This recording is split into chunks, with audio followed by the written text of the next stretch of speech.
नमस्कार,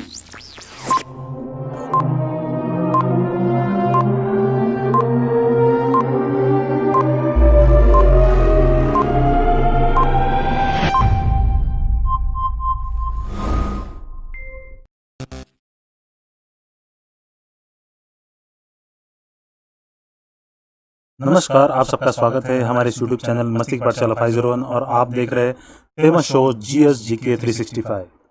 30 Chinese soldiers injured in a black top clashes in Ladakh. हाल ही में इंडियन आर्मी और चाइनीज आर्मी के बीच में जो झड़प हुई है 29, 30 एंड 1 सितंबर की रात में, और वहाँ पर जो है ब्लैक टॉप नाम की पहाड़ी है, वो जो पोस्ट है वो जो भारतीय सेना ने काबिज कर ली है। इस झड़प के दौरान चीन के 30 सैनिक हताहत हुए हैं। हाँ, चीन के 30 सैनिक हताहत हुए। हालांकि भारतीय मीडिया में या फिर चीनी मीडिया में भी इसकी कोई खबर नहीं है और इसके बारे में कोई बात नहीं की जा रही। ऐसी पुष्टि जो है भारतीय सेना के द्वारा या फिर भारतीय इंडियन गवर्नमेंट के द्वारा नहीं की गई है। लेकिन हम ये समझ सकते हैं कि कोई भी दो सेनाएं भिड़ती है तो वो शांतिपूर्ण भिड़ंत नहीं होगी। वहाँ पर कोई वो कबड्डी खेलने नहीं गए थे या फिर हुतुतु नहीं खेल रहे थे या फिर कुश्ती नहीं खेल रहे थे या फिर लुका छुपी का खेल नहीं खेल रहे थे। दो सेनाएं आमने सामने थी और एक भारतीय सेना ने ब्लैक टॉप जो पहाड़ी है उसके ऊपर अपना प्रभुत्व स्थापित कर लिया है। वो हम समझ सकते हैं कि 100% कुछ ना कुछ वहाँ पे हुआ है। बने रहिए मेरे साथ इस खबर के पीछे की सच्चाई जानने के लिए और अधिक जानकारी के लिए। मैं हूँ आपका होस्ट PD रामकृष्णा। ये है खबर यूरेशियन टाइम्स के हवाले से। ओके, एशिया पैसिफिक रीजन से खबर है। 4 सितंबर के नाइट को इस खबर को छापा गया है। Okay, what it says, 30 Chinese soldier injured in a black top clashes in Ladakh, 1 Indian soldier dead. Okay, इन्होंने कहा है कि एक इंडियन सोल्जर की जो है एक इंडियन सोल्जर शहीद हुआ है, उसकी मौत हुई है। He injured during this clashes. Okay, recently Eurasian Times quoting with the AFP news agency reported the death of an Indian soldier Tibetan origin who was killed in a Pangangshu Lake, a clash site of Indian Chinese soldiers. The news was widely reported without any official confirmation from Indian side. हाँ, भारतीय media की तरफ से या फिर भारतीय news agency की तरफ से, PIB की तरफ से या फिर इंडियन गवर्नमेंट की तरफ से और तथापि इंडियन आर्मी की तरफ से ऐसा कोई न्यूज़ की पुष्टि नहीं की गई कि 30 सोल्जर जो है चाइना के इंजर्ड हुए या फिर एक इंडियन सोल्जर जो शहीद हुआ है। ऐसा भारत की तरफ से कोई पुष्टि नहीं की गई। लेकिन ये न्यूज़ जो है यूरेशियन टाइम की तरफ से आई है, उनके रिपोर्टर ने इसको रिपोर्ट किया है। Coming to the next feature, India China ITBPF now controls the critical heights including the black top in Ladakh. Ladakh में इंडो टिबेटियन बॉर्डर फोर्स जो है वो अभी क्रिटिकल हाइट्स जो है, जो कि महत्वपूर्ण स्ट्रैटेजिक हाइट्स है, जहाँ पर से आप जो है मिलिट्री पोजीशन बढ़त मिलती है, ऐसी जो हाइट्स है, ऐसी जो पहाड़ियाँ है, भारतीय सेना की जो स्पेशल टुकड़ी है ITBPF वो कंट्रोल कर रही है। Post the latest the Indian Chinese clashes at the LAC, the Indian troops are in a successful the occupation of a dominant in heights near to the Spanggur gap. Spanggur gap करके है, उस area में इन्होंने Heights जो है capture कर ली है, अपना प्रभुत्व स्थापित कर लिया है। As per the report the Indo Tibetan Border Police are maintaining critical heights including Black Top. Okay, तो ये जो चीन को काफ़ी झटका लगा है इसकी वजह से, क्योंकि यही पहाड़ियाँ परमानेंट जो है कैप्चर करने का चीन ने सोचा था और चीन ने ये मूव करने से पहले भारत ने अपना रिटेलिएटरी एक्शन लिया, वहाँ पर अपनी सत्ता जो है प्रभुत्व काबिज कर लिया है। ये है द वायर के कटसी से मिला हुआ मैप। ओके, ये जो लाइन दिख रही है रेड कलर की लाइन, इसके इस तरफ का इलाका जो है इंडियन साइड ऑफ LAC है, उसके उस तरफ चाइनीज साइड ऑफ LAC है। ब्लैक टॉप एरिया ये है, जो कि ये जो लाइन ऑफ एक्चुअल कंट्रोल जाती है, इंडिया जो इस तरीके से मानता है, चाइना यहाँ से मानता है सॉरी।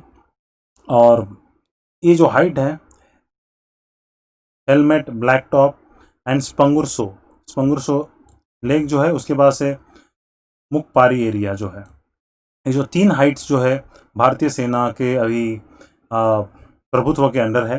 भारतीय सेना ने वहाँ पर प्रेजेंस मेंटेन किया हुआ है और चीन को इसकी खलन है।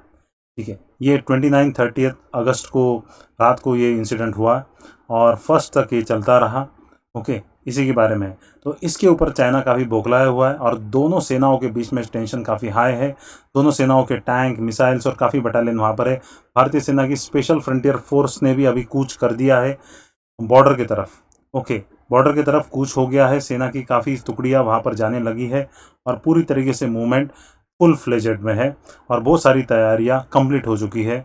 टैंक्स वहाँ पर है, मिसाइलें वहाँ पर है। आगे न जाने क्या होने वाला है। चीन ने इसके बारे में क्या स्टेटमेंट दिया है मैं आपको बता रहा हूँ। Okay, what exactly China says? China says India will pay the heavy price for invading their part of Pangangsu region. Okay, वो जो पहाड़ी पर जो हमने प्रभुत्व स्थापित किया है उसके एवज में चीन ने ऐसी धमकी दी है कि भारत को बहुत बड़ी कीमत चुकानी पड़ेगी। आगे क्या होने वाला है, ये जो स्टेटमेंट चीन की तरफ से आया 4 सितंबर को ही आया रात में, with the tensions soaring through the roof between the India and China after the militaries both the nations clash. Militaries of both the nations clash at the Pangangsu region. Beijing-based military experts have accused New Delhi of invading their territory. चीन कह रहा है कि भारत ने हमारे सीमा में घुसपैठ की है, भारत ने चीन के सीमा में घुसपैठ की है, भारत ने चीन को छेड़ा है, प्रोवोक किया है, ऐसा चीन कह रहा है और इसके एवज में भारत को काफ़ी बड़ी कीमत चुकानी पड़ेगी, ऐसा चाइना कह रहा है। ठीक है, तो चीन सरासर धमकी दे रहा है। शुरुआत चीन ने की, पहल चीन ने की, दूसरों की ज़मीन चीन को चाहिए थी और भारत बस केवल अपना डिफेंस कर रहा है, अपनी स्थिति मजबूत कर रहा है, उसके ऊपर चीन को आपत्ति है। तो सीधे सीधे है, चीन ने ठान लिए कि भारत के साथ लड़ाई करनी है। क्या आपको क्या लगता है कि लड़ाई होगी या नहीं होगी? क्या होगा आगे? क्या 1962 का इतिहास फिर से दोहराने वाला है? अभी की स्थिति काफ़ी अलग है, भारत भी काफ़ी मजबूत स्थिति में है, चीन भी मजबूत स्थिति में है, दोनों न्यूक्लियर स्टेट है। क्या ये जो क्रिमिशेस है, क्लैशेस है, वो फुल फ्लेजेड वॉर में कन्वर्ट होंगे या नहीं होंगे? आपको क्या लगता है? प्लीज़ कमेंट में लिखिए, प्लीज़ पक्का कमेंट में लिखिए, क्योंकि भारतीय जनता डिसाइड करेगी कि एग्जैक्टली भारत ने किस तरीके से स्टेप लेने चाहिए, चीन के प्रोवोकेशन का किस तरीके से जवाब देना चाहिए, मुंह तोड़ जवाब देना चाहिए। अगर भारत के लोग तैयार है आगे आने वाली परिस्थिति के लिए, तो भारतीय सेना पूरे दमखम के साथ चीन को मुंह तोड़ जवाब देगी। ओके, ये है चीन की तरफ से उनके जो विशेषज्ञ है उनका स्टेटमेंट है। Lin Minwang, the deputy director centre of the South China studies in Fudan University, what he says, India still want a negotiation rather than start a war, okay, and its aggressive military activities are serving their purpose of keeping the border situation tense and forcing China to compromise. But it seems like they don't understand why the China won't accept India's claim. Okay, इनके कहने का मतलब है कि भारत अभी भी फिलहाल जो है वॉर पे जाना नहीं चाहता, निगोशिएशन चाहता है, लेकिन चीन का कंपल्शन हम लोग नहीं समझ रहे। क्या होने वाला आगे ये कह नहीं सकते, हमारे स्टेक काफ़ी हाई चल रहा है। ओके, अभी चीन की तरफ से और यूरेशियन टाइम की तरफ से जो रिपोर्ट आई है, उनका कहना है कि भारत के जवान जिनका फोटो यहाँ पर दिख रहा है, इनका ना ये स्पेशल फ्रंटियर फोर्स से आते हैं। ओके, नीमिया तेंजिन करके इनका नाम है। ओके, और इनकी हताहत होने की खबर जो यूरेशियन टाइम ने अपने आर्टिकल में छापी है। 29 अगस्त के दिन जो झड़पें हुई उनमें से इंडियन साइड से ये जो सोल्जर है नियामा तेंजिन, ओके, ये शहीद हो गए हैं, ऐसा कहना यूरेशियन टाइम्स का है। ये कितना सच है नहीं है ये हम बता नहीं सकते, क्योंकि इंडियन आर्मी की तरफ से ऐसा कोई जो है स्टेटमेंट नहीं आया हुआ है। According to the reports, Tenzin died while he and his colleagues were patrolling in the eastern side of the Pangong Lake. A junior soldier, Tenzin Loden, 24, was critically injured and the same explosion and is being treated at the military hospital at Ladakh. इनकी death जो हुई है Ladakh military hospital में हुई है। अभी Indian army ही ये जो है एग्जैक्टली क्लियरेंस करेगी कि क्या भारत की तरफ से किसी सोल्जर की डेथ हुई है। इन्होंने जो फोटो जारी किया है क्या ये सही है नहीं है, इसकी पुष्टि भारतीय सेना करेगी। अगर मेरा वीडियो अगर कोई देख रहा है तो प्लीज़ भारतीय सेना की तरफ से आप जवाब दीजिए, इंडियन गवर्नमेंट की तरफ से जवाब मांगिए। अगर ये सोल्जर है, इनके कोई रिलेटिव्स है, प्लीज़ आप पूछिए कि रियल में ये जीवित है या नहीं है, क्या एग्जैक्टली खबर है, हमें सच्चाई जाननी होगी। ओके, तो this exactly the news is from Eurasian Times. Okay, ये था 30 Chinese soldier injured in a black top clashes in Ladakh.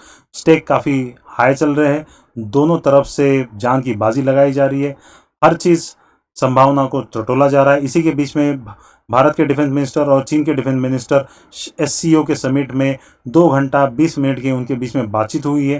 क्या बातचीत हुई इसका कुछ ब्यौरा नहीं आया है, लेकिन बातचीत के बाद तुरंत बाद चीन के मुखपत्र ने पूरा ब्लेम भारतीय सेना के ऊपर डाल दिया कि भारत ही जिम्मेदार होगा अगर आगे जाके कुछ होता है तो भारत के हमारे डिफेंस मिनिस्टर है राजनाथ सिंह जी और चाइना के डिफेंस मिनिस्टर, इनके बीच में जो बातचीत के क्या नतीजे आए, ऑफिशियल स्टेटमेंट भारतीय गवर्नमेंट की तरफ से अभी तक नहीं आया है। ये काफ़ी बड़ी चिंता की बात है। इसी के बीच में Indian defence minister Rajnath Singh ji ने ईरान में सडनली विजिट किए हैं।